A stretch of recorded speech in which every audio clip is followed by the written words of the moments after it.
Bismillahir-Rahmanir-Rahim. Letters to Tahira. Tahira K. Nam Khatud. By G. A. Parwez. Translated by Mrs. Suraya Alvi. Chapter 6-7. Sixth letter to Tahira.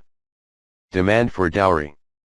My dear, this time I received your letter quite late. Salim's letter told me about your welfare. I have seen that your guesses about age are generally incorrect. Shafkat must be at least 27 or 28 years of age. She used to carry you around, although she was quite small even then. If she was 6 or 7 then, it does not make her less than 27 or 28 now. You were 21 last Shaban. Lunar month. I know she is so well versed in household chores. She is intelligent, educated, good-looking and looks after the whole house. Our girls from good families radiate their beauty through health and modesty. She is healthy and so modest. I have never seen her head uncovered. She talks with downcast eyes. If ever she has to pass in front of me, she passes with such a shrinking manner as if she is about to sink into the earth. She has grown up in front of my eyes and is like a daughter to me. Your surprise is quite justified as to why she has not been able to get a proposal for marriage so far.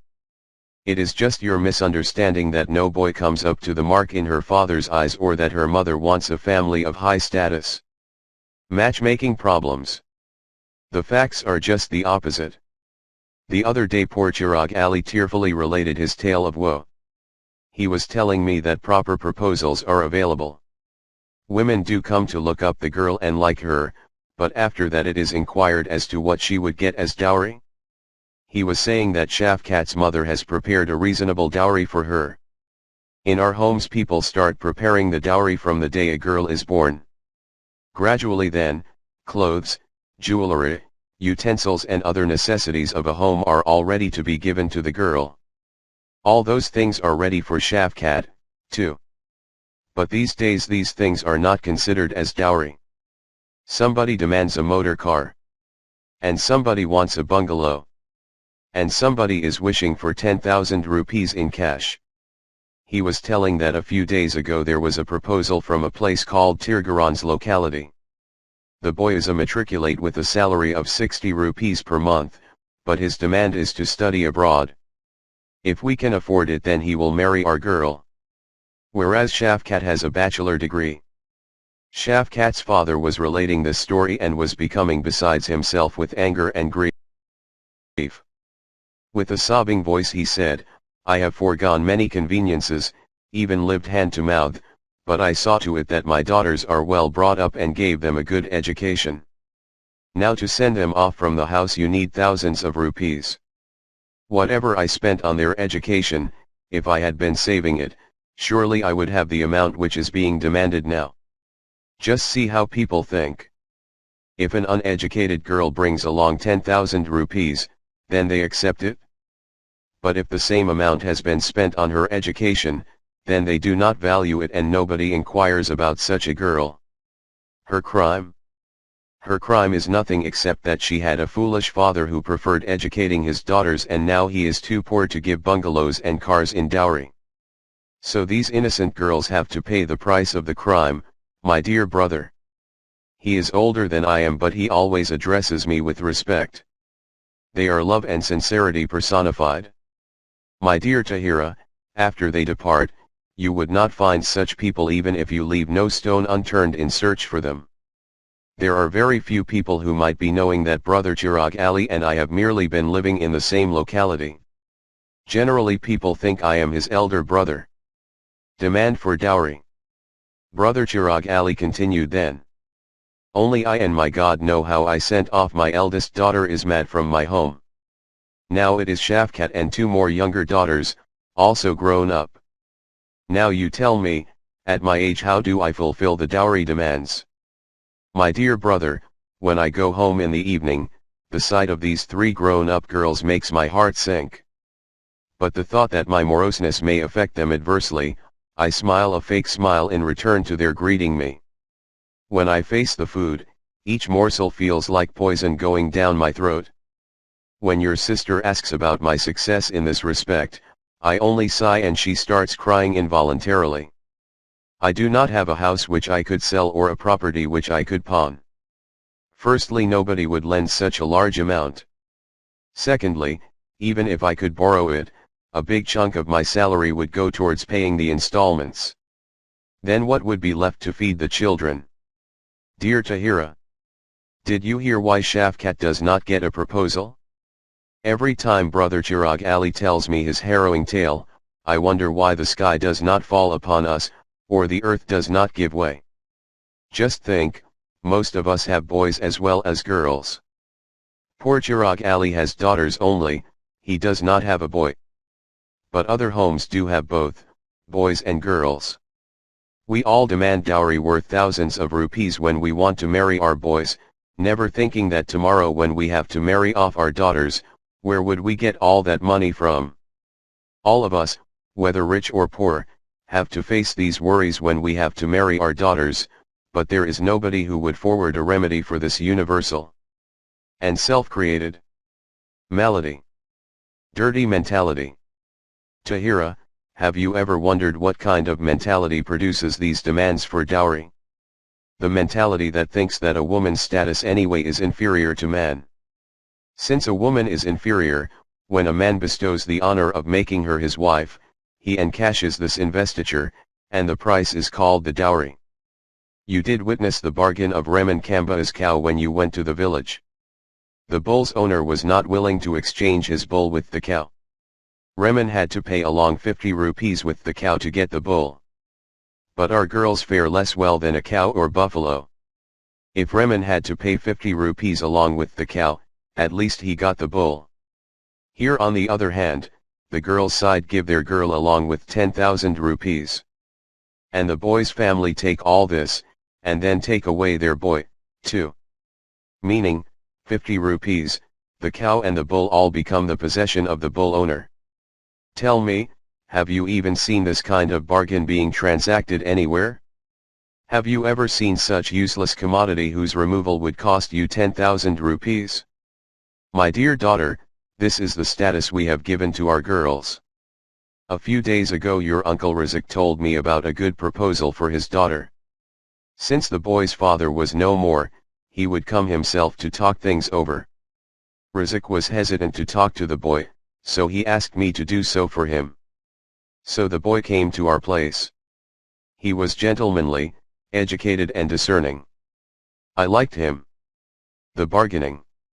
When it came down to the transaction, he simply told me that a motor car should be a must in the dowry. I felt very angry, but the girl's side is not supposed to show it, so I asked him gently, "Mister, what is it you are asking the price of? The girl is as much educated as you are. As far as your income is concerned, it is less than a joiner. A joiner gets 6 rupees daily, which adds up to 180 rupees per month, and you are earning 150 rupees monthly. If the girl wishes to earn, then surely she can get more than you. She is sacrificing for you, and you, instead of being grateful for it, are demanding a motor car." It was so obvious he could not answer this, and was rendered speechless. However, we lost that proposal. He struck a bargain elsewhere. Woe begone, all this is happening among those who call themselves Muslims, and after proclaiming themselves Muslims, they say all praise be to Allah. They are proud of calling themselves Muslims. The Islam to which we ascribe ourselves, as I have told you in my previous letters, considers men and women equal in all aspects of life, but in respect of the marriage contract, nikah, he has given a woman a better status. He has addressed the man by saying that if you want to contract a marriage, you alone are not equal to a woman. You should add a gift to make yourself equal to a woman. This gift is called dower, meher, which equalizes the deficiency in a man's stature. Therefore the equation is like this: man plus dower, meher, equals woman. Dower, meher. Nowhere does Quran mention that woman should bring something along with her. He requires man to span this deficiency with dower, and if he has nothing to give, then he should, like Moses, work for his wife's father for 8 or 10 years. 28. 27. This is the status of woman according to the Quran. But contrary to it, dower has become a force. Some weddings reverberate with the boastful announcement of dower amounting to 1.25 lakhs. 1,25,000 rupees. Which means you do not pay a single penny. Just make a boastful announcement. In some weddings it is announced that meher is according to the Sharia, Muslims' personal laws, which is an amount of 32 rupees. We do not know who told them this. Dower was the value which a man presents to cover up any deficiency on his part, but now we practice quite contrary to what it was meant to be. Dower has been reduced to a mere formality, and the woman has to take something along to become a wife. This something is called dowry. For those who cannot afford it, their daughters' heads start displaying silvery streaks, while they are still at their parents' threshold. Some ill-mentioned go even beyond this. After receiving the dowry they start pestering their wives to squeeze their parents. As long as she keeps bringing something from her parents, she is kept in the house. The minute this source dries up, she is turned out of the house and kept dangling unsure of her fate. Or she is divorced altogether. The forlorn dejected girl, along with her children, seeks refuge in her father's house and the husband starts bargaining elsewhere. This happens in our society every day and there is no protest against it. Hindu custom. In India the custom of dowry started from the Hindus. They do not give anything to a girl from her father's property, so she is given something as charity. They consider it a virgin charity kanyadan. In their society woman lives on charity all her life. As a daughter she gets no share in her father's property, and neither as a wife from her husband's, nor as a mother from her son's property. Therefore her father gives her something in charity upon her wedding. This gradually became dowry, and the Muslims adopted it from there. Now Hindus have abolished this crude custom by law. But Muslims, praise be to God, are progressing in it. Dowry demands are on the rise day by day. As a result, the poor fellow who gets 3 or 4 daughters feels heavily burdened. Sensitive girls feel for their parents' predicament and start blaming themselves. This develops an inferiority complex in them, ultimately leading to various nervous disorders. When they are advanced in age they either become wayward or are driven to commit suicide. Both acts are shunned by the society. It does not feel guilty that, instead of blaming those suppressed and innocent girls, the society which creates such circumstances, should be punished. But Tahira, what is happening here is, that the one who slaughters is the beneficiary. We do not know when the rule of Quranic law would reign, and when the oppressed would be free of their shackles. My dear daughter, I have been struggling all my life for this.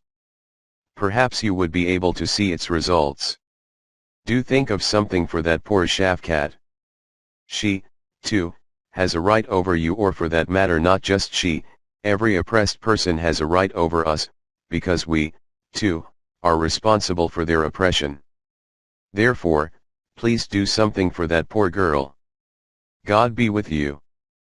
Parwez, June 1954. 7th letter to Tahira.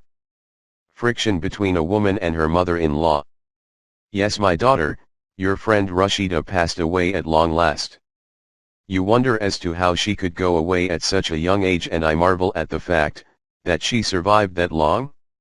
She was hardly 21 or 22 years old. 5 or 6 years earlier, she got married. I could sense right from the beginning that there was something that was corroding her inner self. I tried to probe many times, but she had locked her heart so completely that nobody could get a clue to it. 3 years passed like that. But after this, her absolute quiet, her sad face, her forlorn eyes, her pale complexion and her lost looks, all combined could not hide her predicament. All this was happening inside her, but she was absolutely quiet.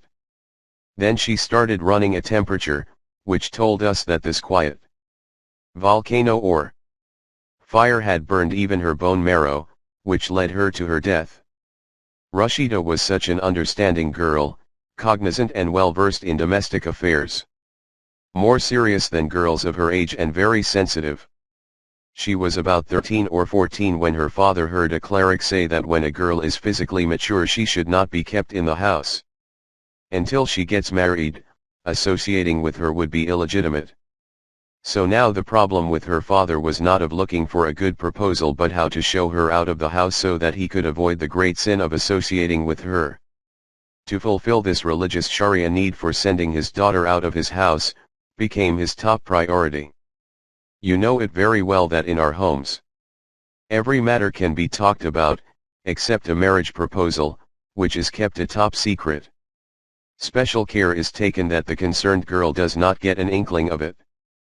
Secrecy. Rashida's parents, too, used to discuss about her proposal secretly.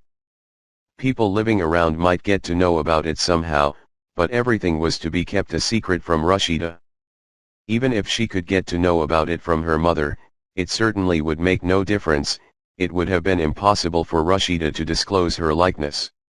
In our society, if a girl utters a single disapproving word about her prospective proposal, her father feels robbed of his honor and he would strangle the immodest girl. So it was meaningless whether Rashida was kept informed or not. Anyhow, wherever her proposal was being fixed, she abhorred it. Destiny. But this did not have any impact. Our girls are taught right from the beginning that souls are linked in heaven and therefore, the linked ones are destined to come together on earth. You get whatever is written in your fate.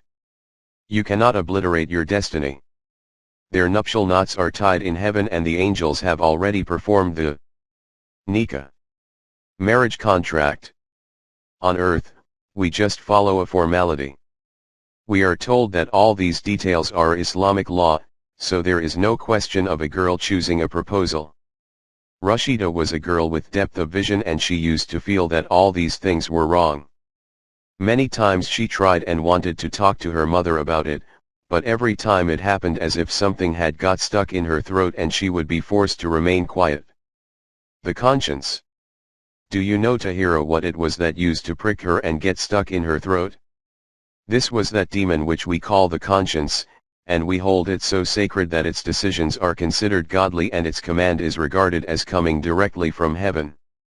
It has become the criterion of everything right or wrong. In reality, however, this sacred voice is nothing more than the sum total of our upbringing, environment, and beliefs, all having their effect when taken together. This seeps in our hearts since childhood and gradually matures into a certain shape of lasting and deep impression. Do you remember the Jains? A Hindu sect, who used to be your neighbors in Amritsar? The very mention of meat used to make them vomit, whereas your own son Javed, of the same age, used to suck at a bone the whole day. The conscience of a Jain's child would tell him that meat is a bad thing and unholy. But our Javed's conscience never pricked him for eating meat. This was that voice of conscience which used to scare Rashida like a demon. You are a girl and a Muslim girl, how could you comment on your proposal? If only she would have Quranic education before her, she would have shunned the wrong training, the wrong education, the wrong environment and the wrong belief, which she used to think as the voice of her conscience. And she would have proclaimed that according to the law of God, the contract of marriage could be executed only between a consenting boy and girl. Anybody defying it would be rebelling against the law of God, whether it comes from within or without. There is just one infallible voice in the world that cannot go astray, and that is the voice of God as it comes to us through the Quran. All this was happening at the girl's side while, on the other side, Hamid's marriage was being talked about. Not that he was in a position to be consulted, but the plans at least were not as secret as was done with the girl. Hamid, too, was a discerning boy, so he told his mother that their circumstances did not allow him to get married. Father has been sick for quite some time and cannot earn. The whole family depends on my meager salary. Firstly, if we borrow money for marriage expenses, there will be no way to pay back. Secondly, some expenses would be incurred due to a new member of the family. How would I cope with all the expenses in the same salary? In these days of inflation, expenses keep on rising, so let the question of marriage be shelved. On hearing this, the mother sighed and said, some people were correct when they used to tell me not to send the boy to college because its education leads the good Muslim children astray. I never used to agree with it, but I admit now that they were right. God is the sustainer. Hamid, you do not seem to believe in God at all. You have started calculating like that. Don't you think that He is the sustainer? You ask, where would this come from, where would that come from? The God who brought us into being, does He not care for our daily bread? The God who looks after life inside stones, would He not look after us? Son, retrace your steps and ask His forgiveness. What kind of thoughts have started coming to your mind? She, who would join our family, will bring her sustenance along. We are nobody to be providing for anybody. The same God is the provider of all. Whatever you are destined to get, you will definitely get it. Nobody can snatch away our destiny from us. If we are destined to be poor, then nobody can change it to riches. If we are destined to starve, then nobody can save us from starvation. God's good people are those who are content with their destiny. This develops contentment in a person.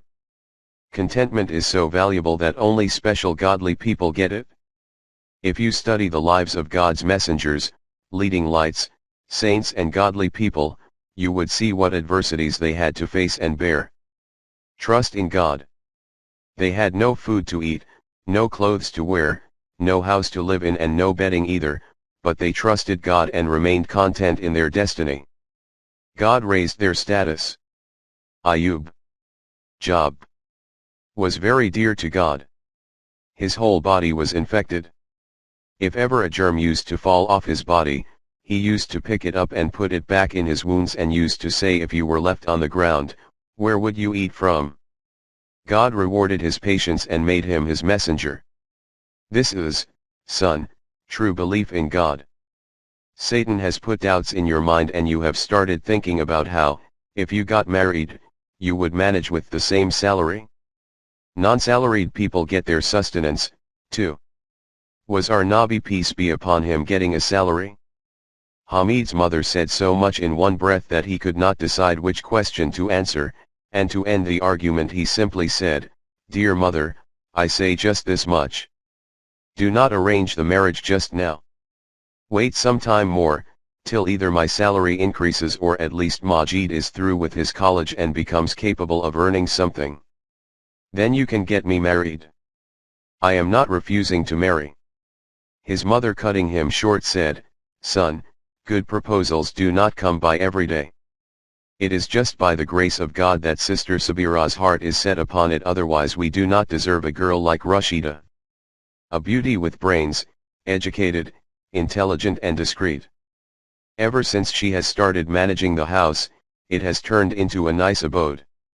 Women come to see her from far off places. Could you get such a girl from anywhere? And per Saint Abdusamad was saying that this girl belongs to a lucky star. So whichever house she enters, she will turn it into a heaven. I thank God a million times that my sister conceded to my request, and you are asking me to wait and not arrange the marriage. Just think, would her father like to wait for your promotion and then marry his daughter when silver starts shining on his daughter's head? Hamid was about to say something when his father entered the room panting, and asked his wife as to what the quarrel was about. When he was told, he said, dear Hamid, I only want to say one thing, and that is that my sickness has become so advanced that I do not know how long I have to live. My only and last wish is to see you married before I die. After this I shall be able to die in peace. Won't you fulfill this last wish of your old and ailing father? Hamid wanted to say something, but his father roared in anger and said, I want to say it for the last time, and this is my order. I do not want to say anything more. Obedience to parents. Meanwhile the call to prayers was heard and Hamid went to say his prayers. It was a strange coincidence that day, the priest before delivering the sermon touched upon the problem of obedience to parents. He advised that according to Islamic law Sharia it is your duty to obey your parents. Parents' status is equal to God's status. God never forgives a person who disobeys his parents. He goes straight to hell. Then he related how modern education had made today's youth rebellious and how they did not obey their parents or respect the elders. Hamid was listening to all this and was perplexed. He realized that circumstances demanded that he should not marry. His situation, knowledge, discretion, and experience all favored this decision. He could see all the disadvantages of this untimely marriage. One by one, which tallied like 2 and 2 making 4. But on the other hand he was being told that obedience to parents was a divine duty. You should never raise your voice against their decision. Just accept it without reservations. If you do not do it, then you would be committing a crime against God. Since childhood he had a strong religious hold on him, and God's will superseded the demand of the time. After saying his prayers he repented and asked for God's forgiveness for his mistake. He went straight home from the mosque and respectfully asked for his father's forgiveness. I was causing you depression. I would not mind obeying you in the least. Do whatever you want to do. I shall remain your obedient son. Mother's eyes gleamed with happiness. She got up and hugged her son, blessed him and showered all the endearments on him. This is how this problem was decided. The Quranic injunction about parents. Just think, Tahira. Could God order that you not use your mind or not utilize your faculties? Close your eyes to any profit or loss, and whatever your old parents ask you to do, you just obey them blindly? You would say that whatever I am saying sounds good, but what should I say about this obedience to parents being a divine injunction? But you would be surprised when I shall let you know that obedience to parents is not a divine injunction. The only Quranic injunction for parents is to look after them well since they have become old and deserve your care and love. You would say that it is an established fact that obedience to parents is our religious duty, and no one differs on this. I would say there are so many wrong notions which have become established with the passage of time. If I prepare a list of all those beliefs which are considered as obligations by our traditional religion, and which in fact are not, and put them in front of you, you would feel dizzy. Just ponder how a notion becomes an established fact. Any notion which is handed down for 2 or 3 generations becomes an established fact. The criterion for right or wrong is the Quran. If the Quran says that something is right, then it is right even if nobody agrees to it. Whatever the Quran considers wrong is wrong, no matter if the whole world thinks contrary to it. You will also say that the duty to obey your parents is not only considered obligatory by Muslims, but every religion and every ethical code in the world considers it as an established obligation. And I will say that one reason of the Quran being revealed by God, is that the Quran does not care what the world believes in. It calls right only that which in actual fact is right. If the Quran had been authored by a human being, then it would have included all the notions, which the world considers obligatory. But it did not come to follow the world. It came to make the world follow it. So it does not care whether it abrogates the set beliefs and ideas which have gained the status of set obligations by the religions of the world. Because their own divine laws have not been preserved in their original shape. It is the aim of the Quran to present the facts, and it has done so. Take this question of obedience to your parents. It is admitted by all the religions of the world as a set obligation. But the Quran says, if we grant long life to any person, we cause him to be reversed in nature. 36. 68. And that in old age one does tend to become senile. This is a useless part of one's age. The Quran says, some are sent back to the feeblest old age, so that they know nothing after having known. 22. 5. The Quran and other religions. These are those realities which can neither be denied by any religion of the world nor by any code of ethics. In spite of this, they all say that a young man whom God has bestowed with knowledge and discretion, with the will to decide, has been endowed with strong nerves and faculties, and who has a sound and fresh head and heart, he should be bound by the decisions of those who have become superannuated with rusty knowledge. Their nerves and faculties have been frayed. Their heads and hearts have become subservient to their emotions. They cannot comprehend the demands of the present times which are raising this young man in the race of this world. And they are lagging 50 years behind. These types of orders can only come from those codes of ethics which have been made by the old generation who want their younger folk to obey them. But Quran's code of life has been sent by God, it can never issue such commandments. Maharaja Ramchandar, a Hindu ruler, could be considered the initiator of such a code of conduct, or man-made religion. He considered it his duty to obey even that order of his father, which even the father thought to be wrong, and Maharaja was forced to promulgate it. But Quran's hero is Abraham, who openly denounced his father's beliefs and practices and refused to follow them. Quran says, "There is for you an excellent example in Abraham to follow." 60. 4. But do not think the Quran is teaching you to rebel. It teaches you to obey. But obey whom? God's laws only. Nature of obedience. For this reason alone, where on one hand Abraham is declared a hero of Islam, on the other hand Ismail his son, too, is being considered the same kind of hero for surrendering his neck to his father's knife. Why did he do so? Not because he obeyed his father, but because he thought that it was God's command. That was why he said, "O my father, do as thou art commanded." 37. 102. The fact of the matter is that it was not a command from God, as it was misunderstood. Therefore, according to the Quran, total obedience is for God's laws alone and not of parents or anybody else.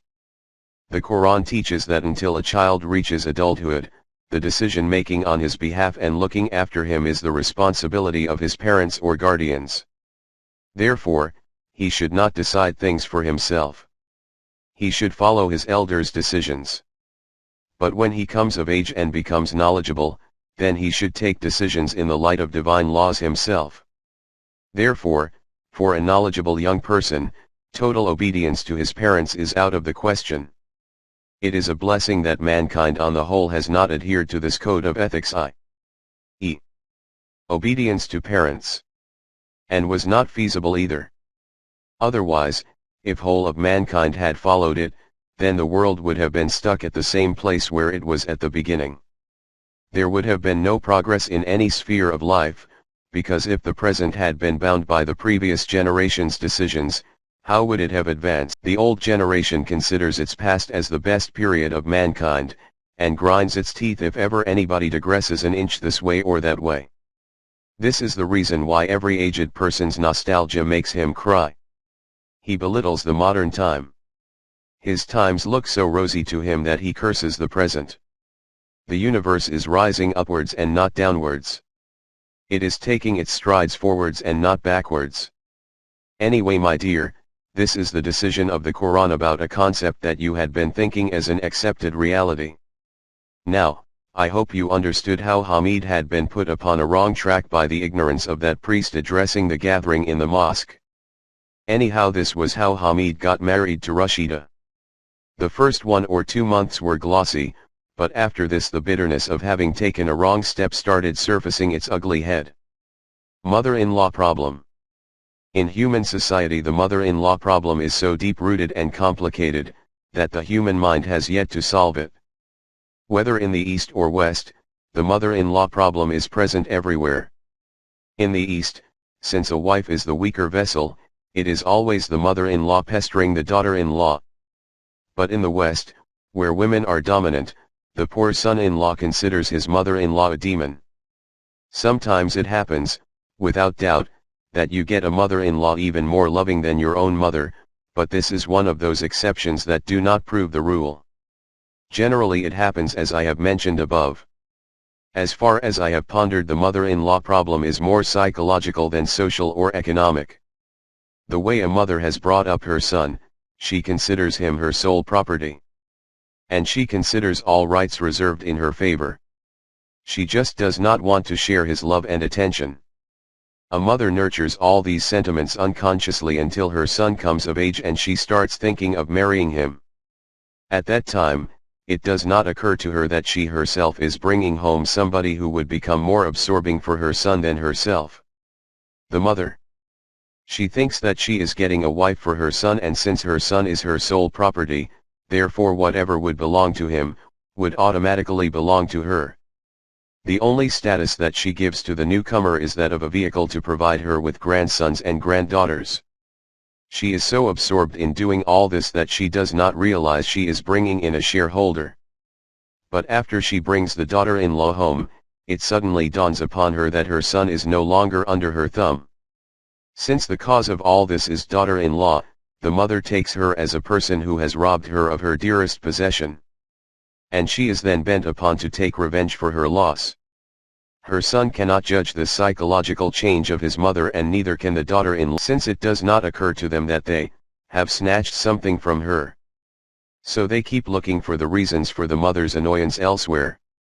And the situation keeps deteriorating for everybody. Since unlike the mother, a father does not have this kind of notions in his mind, so the coming of a daughter-in-law does not perplex him. If ever he has complaints, they are of a different sort. Some people think since every mother-in-law treats her daughter-in-law in a similar manner, then when after some time, the daughter-in-law becomes a mother-in-law herself, she takes out all the excesses done to her by her mother-in-law, upon her own daughter-in-law. And this keeps going on and on. Anyway, whatever the reason, the fact is that the hell we witness in 99% homes of our society, its basic reason is that the boy's mother does not prepare herself mentally for this new mode of life. Consequently, she herself is in hell, and she makes the newlywed's life a hell, too. And no one knows why this is happening and what its remedy is. You must have noticed, Tahira, when the friction in such homes is analyzed, there is nothing to it. In fact, there is no issue at all. The real issue is what I have mentioned above, but neither the mother nor the son seems to be knowing this consciously, and neither does the poor newcomer. That is why such friction is considered incurable by us. And we, too, accept it as inevitable. But dear Tahira, all this is because of our ignorance. Separate house for the newlyweds. Tahira, there is only one remedy, and this is that before the mother proposes, she should understand that her son is beginning a new life in which his love and attention will be transferred towards his wife. There is only goodwill left for the mother. If she understands this, then it is practical that the boy should be separated to lead his own life. He should be responsible for spending his own life, and there should be no interference. You will see that in this way the son will look after his mother, and the daughter-in-law will respect her, too. If their financial condition does not rid households, then the boy should not be married off till he is capable of shouldering the responsibility of a separate household.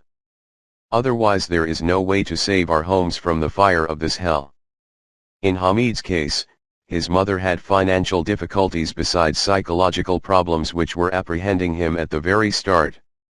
The collective effect of marriage loans, increasing expenses at home, and the father's chronic illness took their toll, and the mother-in-law started taking it out on poor Rashida. The same Rashida who before marriage used to be praised so much as understanding, discreet, quiet, virtuous and obedient, was now somebody in whom the mother-in-law was picking holes all the time. She became an ill omen, and somebody who could not do anything good. Her stepping into this house has robbed our house of prosperity. With the same income, the house used to be flourishing, but now it looks God-forsaken. She has no manners, she cannot cook, and she cannot look after the house. Did her mother think that her daughter would never have to go to her in-laws' house, that she did not train her for it? The spoilt brat. The tussle. The minute Hamid used to go out of the house in the morning, the mother-in-law would start hurling such brickbats of sarcasm till the evening. Rashida tried her utmost to please her mother-in-law, but all in vain. Her mother-in-law was hell-bent on pulling her down. Rashida used to bear all this stoically. She did not even mention it to Hamid. When the mother-in-law noticed that Hamid was not checking his wife, she started complaining about Rashida to Hamid. This way the hell that Rashida was going through engulfed Hamid, too. As if financial constraints were not enough for him, he was plunged into a new predicament. This entanglement was quite queer. He was a discreet boy who could judge a situation and reach a conclusion. He could see that Rashida was absolutely innocent and that his mother was entirely to be blamed. But because of deep-rooted concept of respect and grandeur of his parents and the sermons he had heard about obeying them, he could not dare to accuse his mother, and take sides with his wife. All this was causing a tremendous psychological turmoil for him, but he could not avoid it. His wife's exploitation, parents' obedience, and his own helplessness were feelings which were gnawing at his heart. He knew the only solution to this predicament was to separate from his parents, but his financial helplessness was making it impossible. When once or twice he expressed such a desire, his mother beat her own head and threatened him with committing suicide by jumping into a well, if ever he thought of separating from her. All these problems started telling upon Hamid's health. It was affecting Rashida more than Hamid. She was bearing the yoke herself, but when she saw that her husband, too, was being affected, this was more than. She was being corroded inwardly and was drying up. The advice. One never knows, Tahira, that when your son Javed grows up and you will be worrying about his marriage, whether I would be there or not. But you must remember my 2 or 3 points. If you act upon them you will be happy, and so would Javed and his wife. Firstly, think of marrying Javed when he is fully financially capable of shouldering his responsibilities. If ever, God forbid, he has to help his parents financially, he should be able to do so easily. Secondly, keep fully in mind that after his marriage he would be attending mostly to his wife and not you. You should only expect goodwill from him. Right after marriage, arrange for their living separately and you should interfere the least. Whatever interference you feel is necessary, should be given as a suggestion. And if they reject that suggestion, do not mind. After this you will see how Javed respects you and how you are revered by your daughter-in-law. I am writing all this and laughing inwardly. I know today you like what I say and adhere to each and every word of it by saying that is how it should be, because you are the daughter-in-law and somebody else is your mother-in-law. But you may not remember a thing about what I have said when you are the mother-in-law and somebody else is your daughter-in-law. Life is a queer cycle. But we have made it like this. The Creator of the world did not make for us. He creates all humans the same, we make mothers-in-law and daughters-in-law. After this, the mother-in-law and the daughter-in-law remain and humanity leaves them. But come what may, God's laws keep humanity intact. They never let it decay. Rather they keep on raising it higher and higher. Hence whether you are a mother-in-law or a daughter-in-law, do not forget the humanity in you or the other person. In God's sight all humans are worthy of respect. The Quran says, "Verily, we have honored the sons of Adam." 17:70. A person who keeps this truth always in mind, is a Muslim. My blessings for Javed and God be with you. Parwez, January 8, 1954. Talu Islam Trust. 25B, Gulberg 2. Lahore, Pakistan. taluiislam@gmail.com